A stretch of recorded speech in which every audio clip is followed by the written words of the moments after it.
Very good evening, students. Today we'll discuss about class 11 and CBSE, ICC, MCQ pattern continuously. We are discussing रोज हम लोग discuss कर रहे हैं physics के बारे में आज डिस्कस करेंगे. आज हमारा टॉपिक है फिजिकल पॉइंट. आइए जानते हैं क्वेश्चन नंबर 1 क्या दे रखा है. The word science, the word science, the word science originates from the Latin word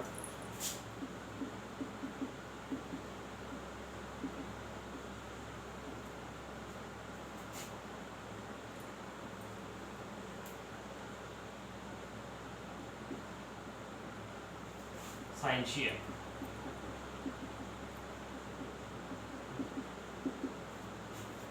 scientia word से ऑरिजिनेट हुआ है. मीनिंग वर्ड, इसका मीनिंग क्या है?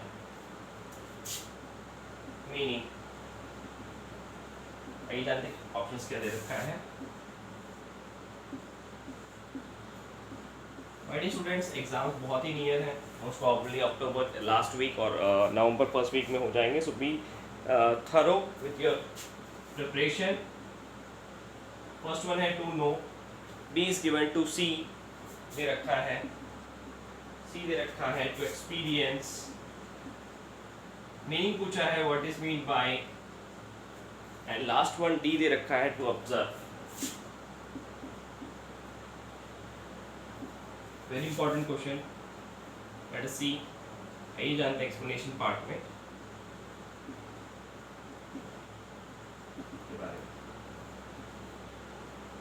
सो माय डियर स्टूडेंट्स, क्या दे रखा है. द वर्ड साइंस जो है is originated from the Latin word. कौन से लैटिन वर्ड से हुआ था? साइंसिया से. इसका मीनिंग क्या है? What is the meaning? तो you can say that to know or gain information about anything. किसी भी चीज के बारे में क्या करना?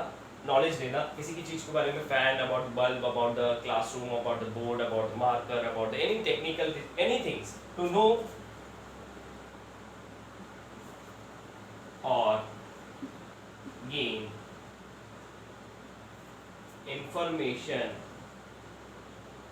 Information about anything. किसी भी ऑब्जेक्ट के बारे में. About anything slash object. So to gain information about anything, ये क्या कहलाता है? हमारा साइंशिया कहलाता है. और मीन्स बेसिकली साइंशिया का जो मीनिंग है यही है. टू नो हो जाएगा हमारा आंसर, जो कि हमारा ऑप्शन नंबर ए. नोट कर सकते हो माय डियर स्टूडेंट्स और स्क्रीनशॉट भी ले सकते हो आप. आगे बढ़ते हैं क्वेश्चन नंबर 2 की तरफ.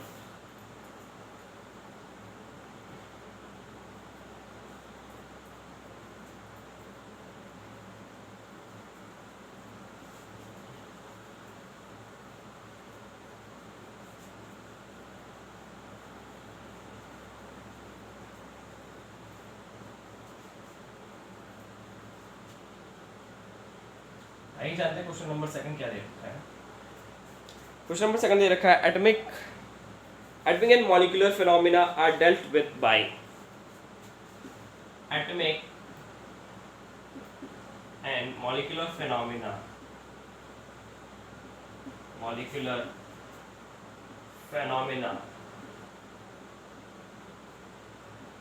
are dealt with by.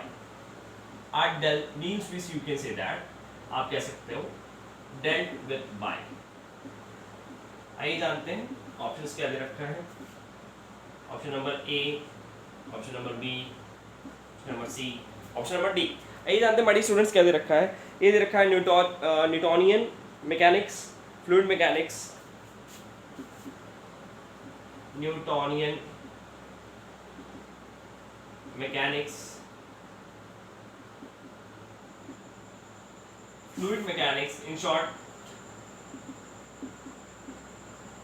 FM भी कहते हैं ये sir. It is termed as FM और इसको एफएम एनएम. नेक्स्ट थर्ड क्या दे रखा है? सी दे रखा है applied mechanics, quantum mechanics.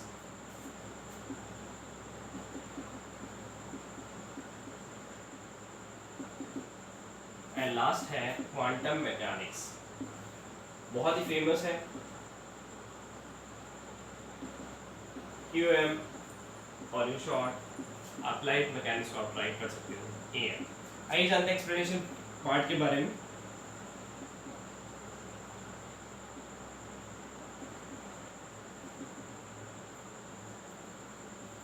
So let us see क्या दे रखा है. So Newtonian mechanics, fluid mechanics, applied mechanics, quantum mechanics. So basically देखिए हमारे स्टूडेंट्स, quantum mechanics क्या डिफाइन करता है किसी भी एटम्स और मॉलिक्यूल्स के बिहेवियर के बारे में. डिफाइंस, इसका ऑप्शन हो जाएगा, आपका आंसर हो जाएगा क्वांटम मैकेनिक्स. एक्चुअली डिफाइन क्या करता है? डिफाइंस अबाउट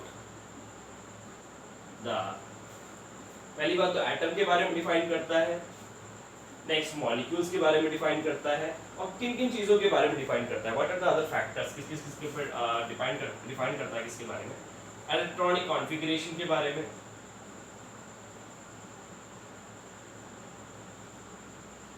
डिफाइन करता है किसी भी एटम्स और एनिमल के बारे में. Basically quantum mechanics. आप कह सकते हो स्ट्रक्चर ऑफ एन एटम के बारे में, स्ट्रक्चर के बारे में, और आप कह सकते हो क्या, बिहेवियर के बारे में डिफाइन कर सकते हो आप. बिहेवियर कैसा है, बिहेवियर ऑफ द एटम्स और मॉलिक्यूल्स के बारे में डिफाइन करता है. और last but not the least, और किसी बारे में डिफाइन करता है, ये basically defines upon the electrons and protons. Electrons और प्रोटॉन्स के बारे में भी डिफाइन करता है. आगे बढ़ते हैं my dear students question number 3 की तरफ, और आप इसका स्क्रीनशॉट भी ले सकते हो. Very important, quantum mechanics means यहाँ से जनरल फर्स्ट चैप्टर से आपका जो क्या कहते हैं फिजिकल वर्ल्ड से क्या होता है, आप जनरल क्वेश्चंस आते हैं, इससे ज़्यादा एलाबोरेशंस नहीं होगा, इसके अंदर कैलकुलेशंस उतना ज़्यादा नहीं होगा. सो जस्ट नोट कर लीजिए. आगे बढ़ते हैं क्वेश्चन नंबर 3 की तरफ. थोड़े बहुत ये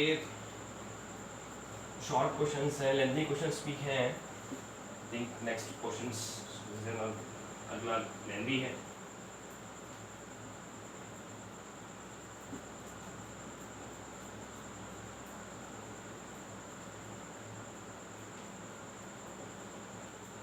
आगे बढ़ते हैं बच्चों. Let us continue with the next question. Question number 3. आइए जानते हैं क्वेश्चन नंबर 3 क्या दे रखा है. क्वेश्चन नंबर 3 दे रखा है wave particle, wave picture of light failed to explain about. Wave picture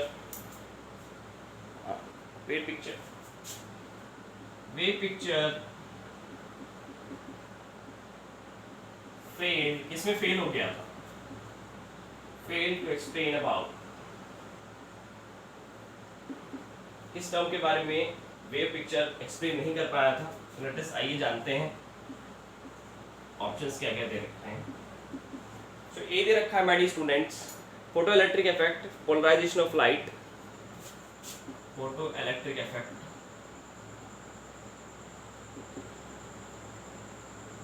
polarisation of light.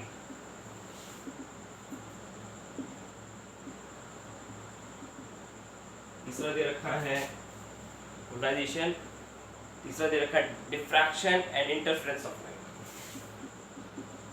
Diffraction of light. Fourth है आपका इंटरफेरेंस ऑफ लाइट. तो आइए जानते हैं my dear students explanation part के बारे में.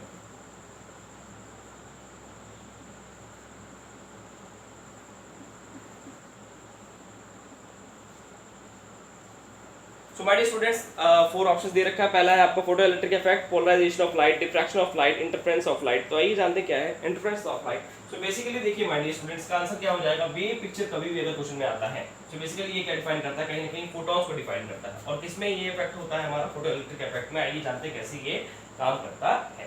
तो ये देखिए ये क्या है हमारा, सपोज करिए ये हमारा मेटल है. एनी ऑफ द मेटल, कोई भी मेटल हो सकता है, एल्यूमिनियम, कॉपर, जिंक, कोई भी मेटल. इसके ऊपर जो फोटॉन्स, कोई भी रे आ रहा है, मतलब सनलाइट या कोई भी अगर फॉल कर रही है, स्ट्राइक कर रही है, तो उसके बाद उसके अंदर क्या क्या चेंजेस आएंगे फोटॉन्स में क्या क्या चेंजेस आएंगे, और वहां से इलेक्ट्रिक जनरेशन भी होगा. इलेक्ट्रिसिटी बिकॉज क्यों वहां पे क्या होगा, कुछ ना कुछ चार्जेस इन्वॉल्व होंगे, इलेक्ट्रॉन्स इन्वॉल्व होंगे, और वो कंबाइनली क्या राइज करेंगे, क्या बनाएंगे, वो इलेक्ट्रिक इफेक्ट को अराइज करेंगे. सो ये क्या हो जाएगा हमारा, बेसिकली जहाँ पे भी वेव पार्टिकल्स होंगे, यहाँ कुछ पार्टिकल्स इन्वॉल्व होंगे फोटॉन्स के, और जो कि वेव नेचर को भी फॉलो कर रहे हैं, तो क्या बनाएगा वो हमारा फोटो इलेक्ट्रिक इफेक्ट को अराइज करेगा. तो इसका आंसर हो जाएगा my dear students photo electric effect. Note down. आगे बढ़ते हैं क्वेश्चन नंबर 4 की तरफ।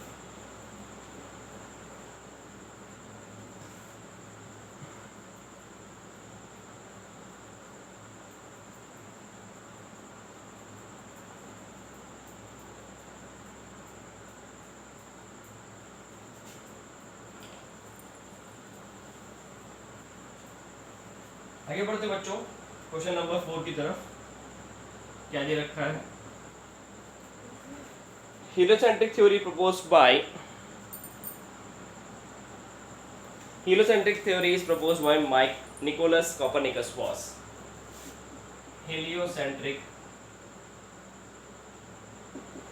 theory was proposed by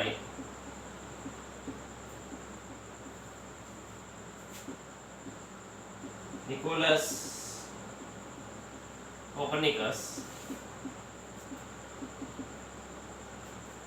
Copernicus was क्या था? proposed by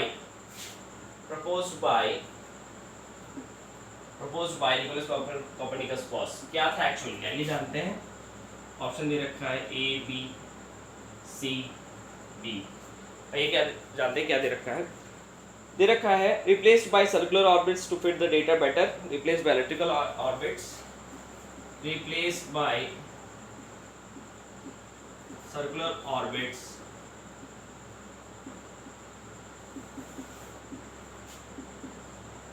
to display to propose to fit the data better। क्या सर्कुलर ऑर्बिट में बताया था उन्होंने? ये चेंजेस किए थे वहां पे। पहले भाई बहुत सारे मिसकंसेप्शंस थे कि ऑर्बिट्स में ट्रैवल कर रहे हैं planets, circular orbit, elliptical orbits, किस टाइप के ऑर्बिट्स हैं वहां पे।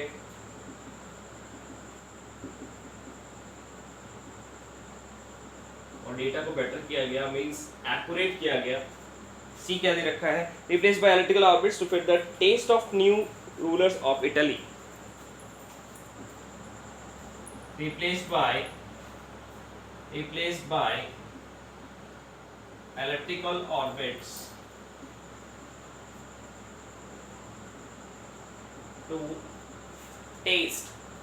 to fit the taste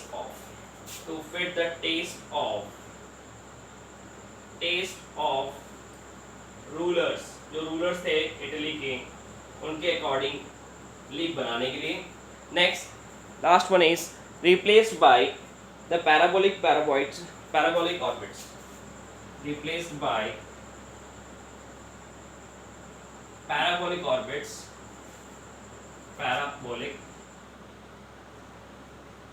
से रिप्लेस कर दिया गया था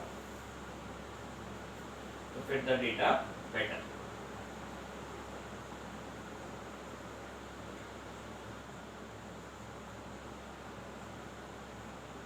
So you can say that my students, so data इसका आंसर क्या हो जाएगा my students? पहले क्या था, मींस एक्सप्लेनेशन पार्ट में बात करेंगे। So पहले बहुत सारे कंसेप्शंस थे। पहले there are so many scientists, उन्होंने पहले बोला भाई सन के चारों तरफ क्या था, the planets are traveling in a helical structure following the helical structure, so helical structure follow कर रहे हैं planets। फिर धीरे धीरे उन्होंने मिसकंसेप्शंस बैठाया, उन्होंने सर्कुलर बताया चीज़ों को कि सर्कुलर वे में फॉलो कर रहे हैं प्लैनेट्स। नेक्स्ट इसके बाद एक टाइप पे उन्होंने क्या किया कंसेप्शन में, उन्होंने ये राइज किया कि हाँ कि वहाँ पे सीजनल चेंजेस भी हैं और जिसकी वजह से क्या है प्लैनेट्स एक एलिप्टिकल ऑर्बिट्स को फॉलो कर रहे हैं। सो हमारा आंसर क्या हो जाएगा माय डियर स्टूडेंट्स? बी हो जाएगा हमारा आंसर। नेक्स्ट मूव करेंगे नेक्स्ट क्वेश्चन की तरफ। Scientific method is question number 5, आज का last question.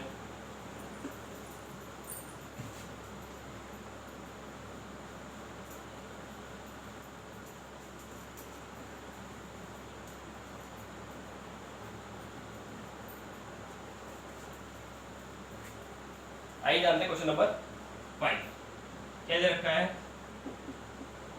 The scientific method is dash। Scientific method is dash. आइए जानते हैं ऑप्शन क्या दे रखा है। ये दे रखा है अ प्रिस्क्राइब्ड मेथड है, अ प्रिस्क्राइब्ड मेथड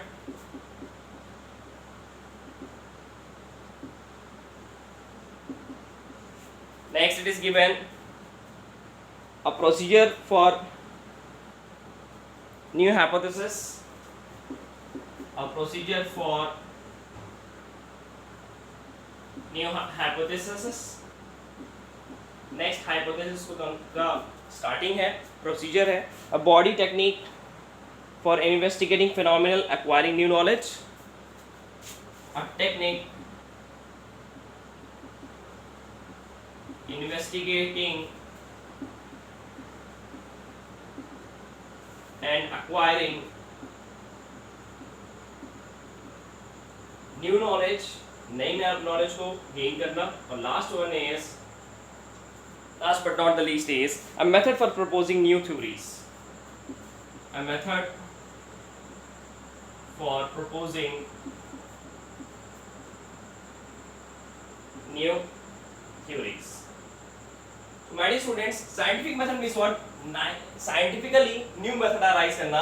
तो हमारा बेसिकली हमारा क्या है, बेस नए नॉलेज को गेन करना, एक्स्ट्रा नॉलेज को गेन करना, दैट इज समथिंग। बट इसका आंसर क्या हो जाएगा my dear student, a technique investigating acquiring a new knowledge.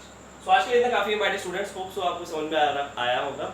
Screenshot ले सकते हो आप लोग। और आज के लिए थैंक यू, और प्लीज़ लाइक एंड सब्सक्राइब करते रहिए। और जल्दी से जल्दी हम लोग बहुत सारे एमसीक्यूज करेंगे, बहुत सारे पेपर सॉल्व करेंगे एग्जाम से पहले। आपके पास कम से कम 100-150 एमसीक्यू मीन्स वीडियोस आपके पास रहे, और ज़्यादा ही रहे, मेरा जो टारगेट है। सो थैंक यू आज के लिए।